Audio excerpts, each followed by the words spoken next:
Hey everybody, KC0VI Tom. I got smudge in my glasses. We're going to try to get to the Starlink here in this video. I promise that, and it's just one thing after another around here. Weather today up here, we had very dense fog warnings this morning. Now it's burning off and it's going to get warm in this greenhouse. I'm going to get going here and we'll go through set the Starlink and talk about what I found out about it so far, just doing some research. I wish I had done a little bit of research before I ordered it. I've been working with satellite communications. You know, used to have a 10-foot and a 12-foot C-band dish in the backyard during the 80s, and 90s. I had that for the longest time till the, that just, cable is cheaper finally. And had a couple of small little silly dishes, the dish networks. And even when I was working in broadcast at radio TV stations, all the satellites we use are usually in the southern hemisphere, pointing south over the equator. They could be south, southeast, southwest. What I found on Starlink, they only pointed to the north. And that might be a problem for me, so we're going to have to figure out where I was going to put the dish may not work. So this might be a multi-part video. When we moved in here to St. Ansgar in 92, many years ago. It was a couple years after that, the local phone company got taken over by another company and they rolled out DSL, 300K of DSL, woohoo, better than dial-up. And they kind of messed up because when they rolled it in, they had an introductory price of $11.99 a month, unlimited data, plus you could buy a static IP for $1 a month. We went over to another phone company, St. Ansgar, we got two phone companies, and they had it wasn't $12 a month, but it was like $80 or $90. And each year, and the speed was good, service was great, but it seemed like every year it went up by a couple dollars, and there was more users on it. You could tell at 3 o'clock to 5 o'clock, you couldn't do anything because there was so much traffic on the network, and they weren't improving anything, so it just over time it slowly died down. Well, like in the one video earlier we were talking about where I switched over to T-Mobile when I got off him. I really wanted to go to Starlink, but nobody in the area had Starlink. And T-Mobile is great, but it's got some problems too. Nothing's perfect. Enough rambling. See if I can get everybody sick here.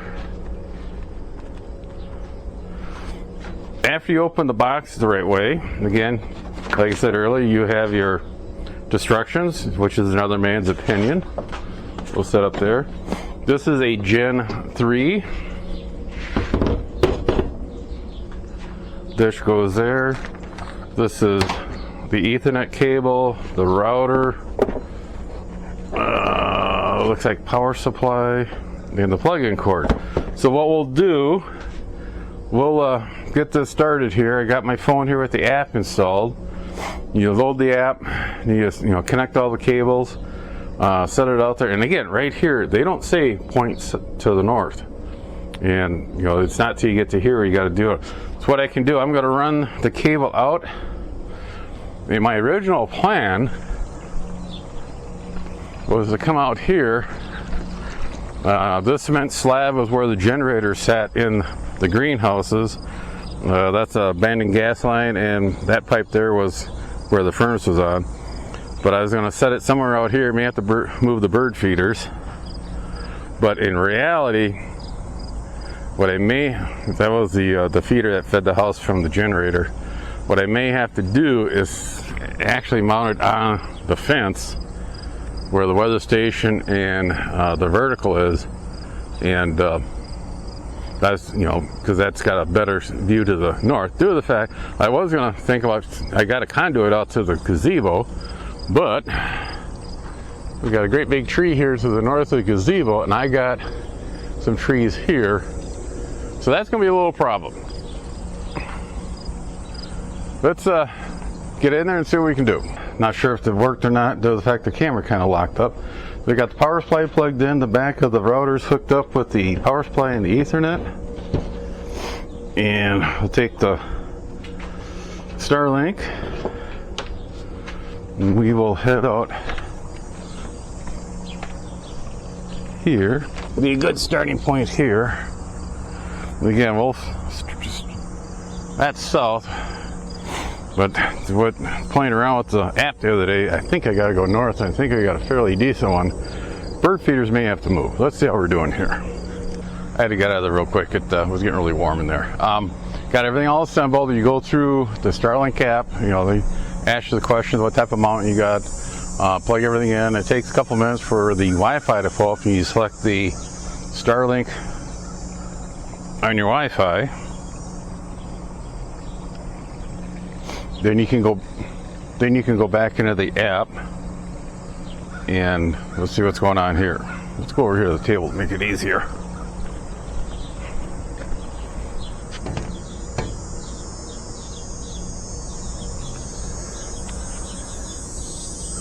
Okay, Starlink paired successfully. I don't know if you guys can see that.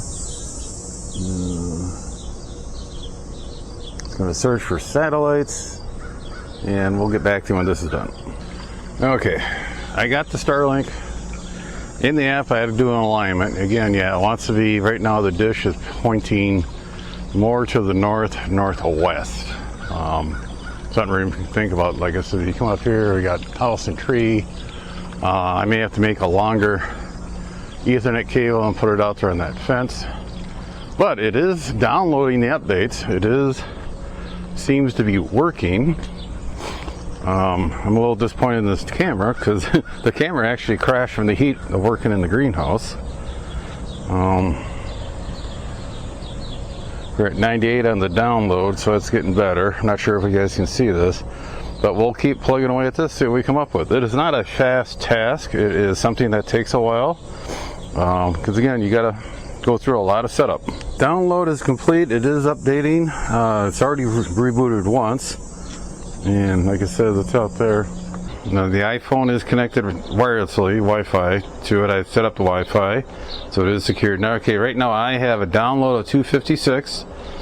Which ain't bad, an upload of 16, which I figured that 65 was a fluke.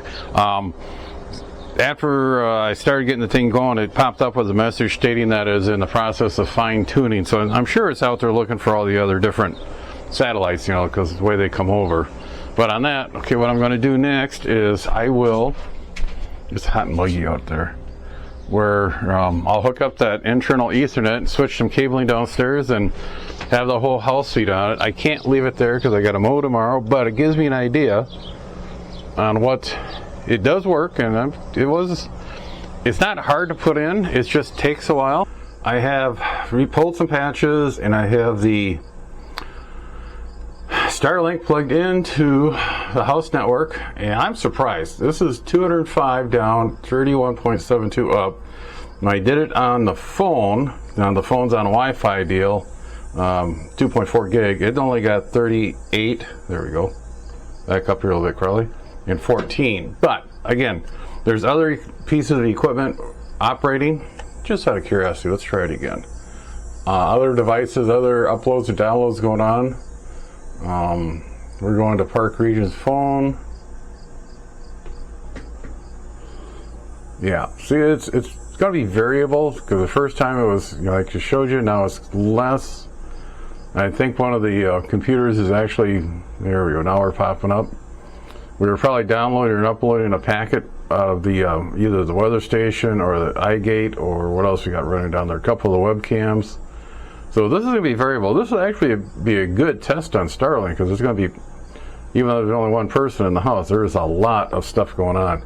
Now this is, again, this is shared. I suppose right now there's 5, 6, 7, 8. I got a computer in the kitchen. I'm installing Windows and doing all the updates. I bet you that's what's sucking a lot of the stuff. So, but we got 9, maybe 8 or 9 computers running right now on the network.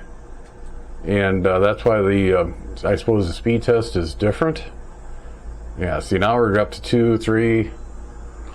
That one in the kitchen is probably sucking some data. Plus, who knows what the Google Home are doing. They're probably listening and sending everything off to Ian. He is talking mad about you at Mazda.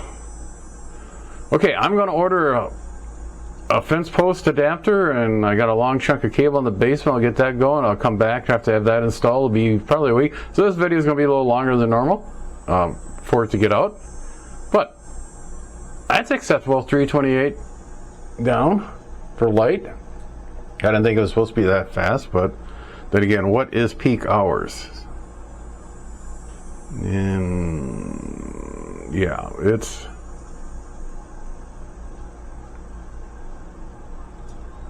I'm glad I cleared my shopping cache before I did this. That'd be kind of embarrassing, some of these ads that pop up. You know, you get my age, who knows what you guys don't need to know what I'm actually shopping for. Come on, we got 25 up. That is the last couple of the equivalent to T-Mobile. I was always running between the 2 and 400 and T-Mobile, and the uploads are anywhere from 10 to 30. So this is going to be streamless. I just got to get that dish secured. Well, this video has gone weird. As you can see, I got the Starlink mounted on the fence. The cable is buried. And started this project back on August 26th. And today, as this filming, it is October 11th. Let's go inside out of the wind. We'll talk about the troubles I've had with Starlink. Why I am still sitting on the fence, bad pun, sorry, to request an RMA, send it back, or keep it. We'll move in here to the greenhouse, nice and bright. Camera doesn't work too good and low light inside the house. Like I said, we started this whole project actually back on like the 18th of August. That's when I ordered Starlink. I ordered Starlink Residential Lite. It's supposed to be cheaper than the normal residential. I think residential is 120. Residential Lite was 80, then they had a special, so I was going to get it for $65 a month for the first year. And at the end of the video before this section, I was talking about how I had one reboot, do a software upgrade. I had it hooked up to the house. Everything was working great. Later on that night, I had another reboot. And again, like I said, I had both my cell phones hooked up to the Starlink Wi-Fi. The iPad was hooked up also to Starlink Wi-Fi, and I was streaming music just so I could tell if it was acting up. I could tell, you know. And as soon as it would reboot, I would check the app. Sure enough, it says system rebooting. No reason why, no error code, no nothing. I'd come out, and the Starlink router to me was hot to the touch to very warm. And I don't have an infrared thermometer gun anymore. Mine died, and I should go out and get another one because they're really handy. And so I just make a mental note. And again, I believe that was like a Tuesday or Wednesday. And throughout the rest of the week, I was getting more and more reboots, and there was no reason why. Well, then that weekend, I believe it was Sunday afternoon, I was getting a lot of reboots. Then all of a sudden, it went into continuous reboot, so I unplugged it. Let it sit for an hour or two. I think it was about an hour and a half. When I finally got back and got it plugged back in, it started working good. I disconnected it from the house, put the T-Mobile on the house, so the Starlink was just running by itself, thinking it was caused by something from my house router.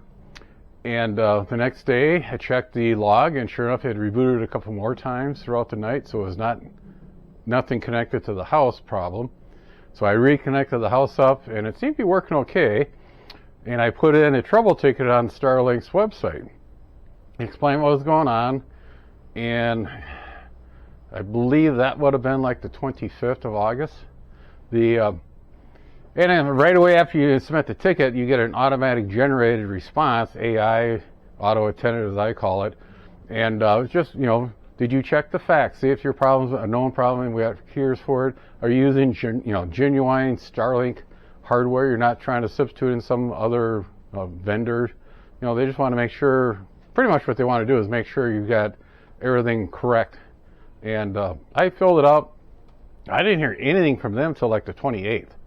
You know, from the 25th, the ticket was put in. The 28th, all of a sudden now, they responded, and the first thing the text said was, you can't have your router connected up to our Starlink. You got to get rid of that stuff and just hook the Starlink router right up to your switch. Well, I've been in IT for 20 years. I ran a help desk for almost 18 of those 20 years. If you've been in IT for a long time, you know who Steve Gibson is. And if you don't know who Steve Gibson is, you've not been in IT long enough. Steve Gibson has been a security researcher for decades. And he runs a weekly podcast on security called Security Now. There's a couple of instances. He's actually got almost a full show on how to strengthen your home or your small business network. And one of the things he's talking about is using multiple routers to segregate your network. And it's a hard segregation, trust me. It's a what I have here set up is I use VLANs. I got a VLAN for all the access points, Wi-Fi points. I have a VLAN for all the TiVos. I have a VLAN for all the home, my Google Home stuff, my assistants. Then another VLAN for the computers. That's how you keep the traffic where it's supposed to be and not where it's not supposed to be. In case somebody should hack into one of the TiVos, they're not going to see nothing about the TiVos. And what I watch off TiVo isn't that great. So I explained to the guy, no, it's not that, because I already have disconnected and reconnected to the home network, and it's still doing rebooting. Nope, sir, that's not right.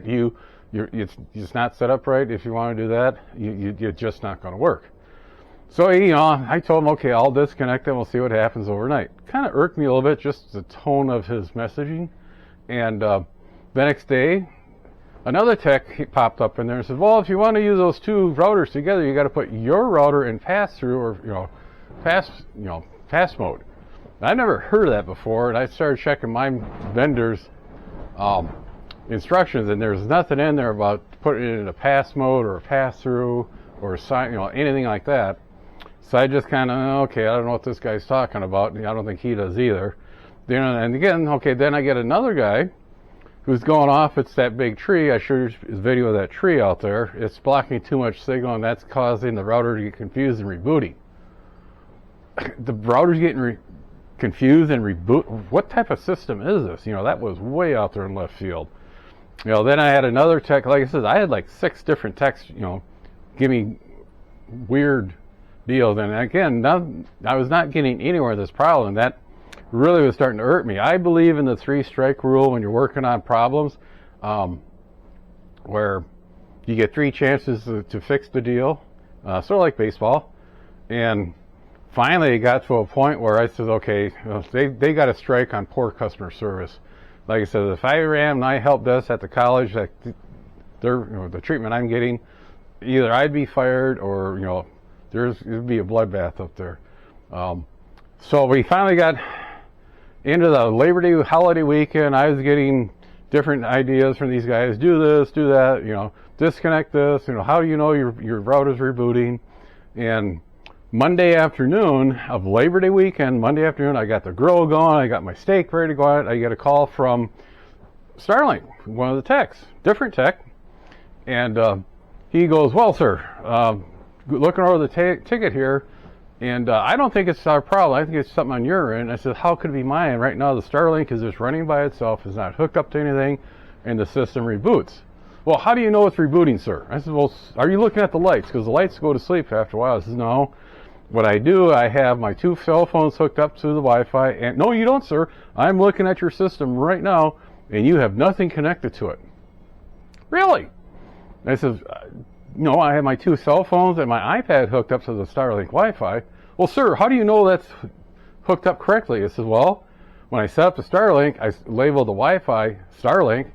On the 3 devices, I had it hooked up to the Wi-Fi Starlink, and in the Starlink app, it shows my 3 devices, my Android, my iPhone, and my iPad. Oh, well, I don't see that here, sir. Strike 1, or now we're up to strike 2.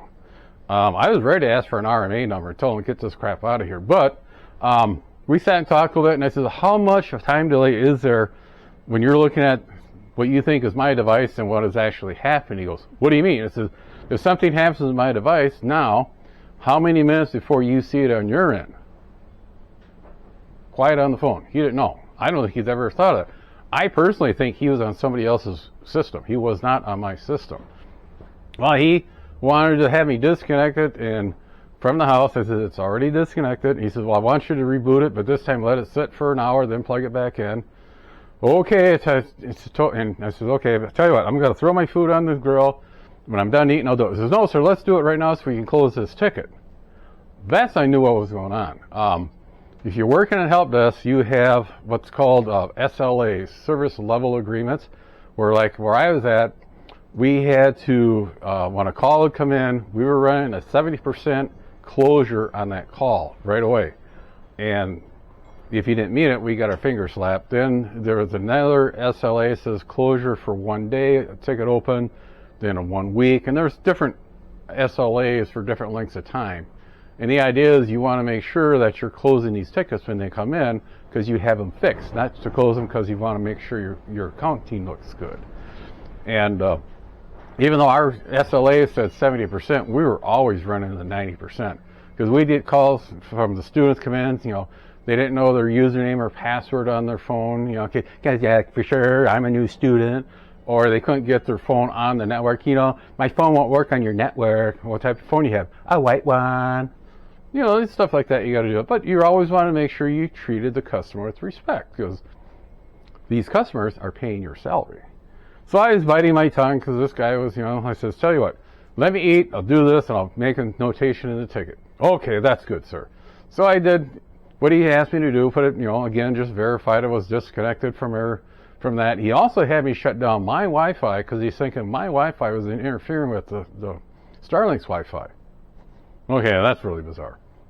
So I had waited an hour, turned it back on, hooked up my iPhone and my Android phone, and had my iPad streaming music. The Android, I had one of those police apps, listening to the local PD. And about an hour into it, it rebooted. So I made that notation that in the ticket, went to bed the next morning. Sure enough, it rebooted again overnight, so I put that in the ticket. Got an email in the messaging system again from another tech, and I think this guy was there for a while. He kind of understood what the problems I was seeing, and he wanted me to take a screenshot of the error code display. And to tell you the truth, I don't know how to take a screenshot out of my iPhone. I can do it because I've got a lot of pictures in my photo gallery of me holding, what's on the phone. I grabbed it wrong. So I think you got to hit like the volume up and the mute button, and it'll snap the screenshot. So what I did is I took my iPad, held it over the iPhone, took a picture of the screen, and sent that into the ticketing system. And within an hour, the guy got back to me. He kind of went, never had anybody do that before. Don't you know how to take a screenshot? And a few other words. One thing I see that's wrong is your Wi-Fi signal is really low. You need to get closer to the router. So I responded back, dude, I'm 15 feet away from the router. His response was, maybe you have a bad router. I'm going to send you a new router. Ding, ding, ding, ding, ding, ding. We have a winner. I've been fighting with these people for so long to get a different router. So they sent me a new router, and I believe all this was down on like the 11th or 12th of September. And they sent me a new router. It took a couple days to get it in, so I got it in like on the 14th, and I got busy. It sat there on the desk, and I got a couple more emails from Starlink wanting to know, hey, get that router, and we want to close this ticket. It was always, let's close this ticket. And I responded back, I'm open tomorrow. I'm going to work on this in the morning. I'll have it all done. And next morning, I get another email saying, well, we're going to close that ticket today since you're going to install the router. And I responded back and says, don't close the ticket. I want to have the router run for at least 1 to 2 days. And if it seems to be working good, I will close the ticket. Didn't hear nothing back. Got the new router in. It was working pretty good. No, it had 2 reboots, but they were due to software upgrades. It said right into the app, rebooting for software upgrades. Okay, that's acceptable. The box, I don't know in the video if you notice that the box that originally came in, the amount of dust on it, and the box with the replacement router, you can write your name on that. When the UPS man dropped it off, I was giving him a hard time about his truck leak, and he goes, no, that's how this stuff's coming in. At least wipe off the dust before you guys ship out the equipment, okay? And so it ran for a good 24 hours, no dropouts except for the 2 for updates. So I reconnected it to the house, and nothing. So I did a quick network search, web search, and hooking Starlink up to a router into a home network. And what you have to do is put the Starlink router in pass-through mode. And it's right there on the app. Great big button. You just slide it over, and it pretty much shuts down parts of the router on that Starlink system. You lose your Wi-Fi. To get back, you got to do a factory reboot, which is no big problem. As soon as they did that, bam, I was getting good speeds. Like the video was showing, I'm getting anywhere from 200 to 300. The variable in the speed I found out through research is from the different Starlink satellites, the number of satellites I'm seeing. There are still some older satellites up there. They run a slower speed. The newer satellites can handle more connections at a faster speed. So, okay. So here we at 2 strikes, poor customer service, and that one tech who said I didn't know what I was doing. because he couldn't, I think he was on the wrong system. Then all of a sudden, I got a message that they closed the ticket. So I got back in there, reopened the ticket, quiet please, and kind of did a little short with them. Says, look guys, we'll close it after a day here. I got it all hooked up. It is running. I want to make sure it is running. You guys understand customer service. And again, these people are paying your guys' salary. I should have put that in the ticket. I didn't. Well, the next day I finally closed the ticket. So, in a long shot, like I said, we started this on August 22nd. Today is October. Well, today's the 12th at videoing this. And one good thing is they did extend my 30-day free trial, and I think that is done at the end of next week. So I have a week to decide, do I want to keep it? Now I'm getting good speeds. Now it's reliable. I did have a couple rain fades, which was really interesting. KU band or KA, whatever the signal, the K band's satellite signals are affected by stuff in the air. Big wet snowflakes will drop it. I had that happen at a TV station once. Heavy rains will cause a rain out, a rain fade. Trees. I had a radio station down in Fort Dodge where they had one of these small satellite dishes hooked up. I believe it was DTN for news stories. And when you first get a lot of this equipment, you get the full-blown package for 30 days, so you have an idea what's all available. Then you have to subscribe to it. Well, one of the things they wanted to do, there was an audio feed where you could actually get generic news stories audio and just lay them on a cart, carts, 8-track tape, and put them up on the in your news program. It worked fine. The station did a self-install on it because I was at another radio station working. And I get a call one Saturday morning that, hey, something's wrong. This thing quit working. Can you come down and look at it? We need it. So I ran down there, and what had happened when they had set it up, it was shooting through a tree. It was wintertime, late winter, early spring. No leaves on the tree. That weekend, the leaves buzzed out and blocked all the signals. So yeah, it's affected by that. And again, I'm still sitting on the fence, yay or nay. I've had, both my daughters have Starlink. They had not a bit of trouble when they got theirs. They unpacked it, started working. One of their friends, the oldest daughter, their dish came in damaged. They contacted Starlink. They had a replacement dish within 2-3 days. So I think it was 3 days he was telling me. So again, but with my luck, with my history, I could have a whole hour-long video on stuff that's gone wrong in my life due to the fact that the moon is in retrograde and Venus is falling. I mean, I won't even go about Radio Shack. That's another long story. But I'm going to sit here and watch this and see what's going on. And like I said, it's kind of hard when you work with customer service because, you're dealing with people, the general public. They think they know, they read a book or they or watched a YouTube channel. This is how it should work. It may not be quite the same, but you got to treat those people with respect. You got to be nice to them. Like I said earlier, these people are paying your salary. If you don't want a job and work, be mean to them, and I'll guarantee, you won't have a job after a while. And that's one thing I stress to my techs. Even though these are students, hi, I'm new here, they still are there, and paying your salary. So, on that, enough talking to me. I'm going to go ahead and watch some more football. 7-3, everybody. Thanks for watching. Be sure to tell your friends, neighbors, other hams. Subscribe, hit that bell to get notification when new videos come up. Add comments below. 7-3, everybody.